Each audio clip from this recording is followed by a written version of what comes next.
যদি একসাথ হতো, সুন্নি জামাতের সকল আলেম ওলামারা পীর মাশায়েখ যদি একসাথ হতো, আজকে অন্যদের কোনো কিছুই এখানে থাকতো না। কিন্তু আমরা একে অপরকে আলাদা রাখতে চাই, আমরা একে অপরকে সরিয়ে রাখতে চাই।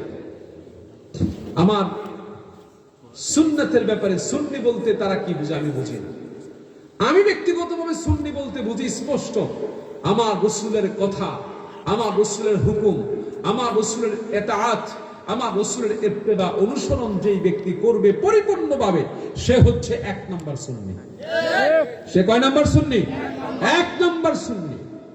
যে সুন্নি সে মেসওয়াক করবে, যে সুন্নি সে দাড়ি রাখবে, যে সুন্নি মাথায় টুপি রাখবে, যে সুন্নি নেস পোশাক পরবে, যে সুন্নি কুরআন তেলাওয়াত সহি শুদ্ধভাবে আদায় করবে, যে সুন্নি নবীজির প্রত্যেকটা কথা তার জীবনে মান্য করার চেষ্টা করবে, যে সুন্নি আমার রাসূল যে আদর্শে চলতে বলেছেন সে আদর্শে চলবে, যে সুন্নি সে অবশ্যই রাসূলের কথা কাজের বাহিরে এক কদমও পা দিবে না, সে হচ্ছে এক নম্বর সুন্নি।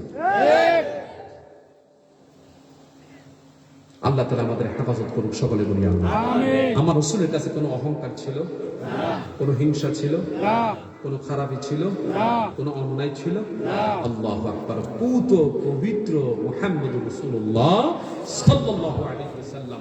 আর আপনি সেই নবীর উম্মত হয়ে, আপনি সেই নবীর অনুসারী একজন আলেম হয়ে আপনার ভিতরে যদি আপনি হিংসা রাখেন, বুঝতে হবে আপনি নবীর বন্ধু নন, আপনি নবীর উম্মত নন, আপনি দুশমন, শয়তানের উম্মত। সবচেয়ে বড় কথা এটা।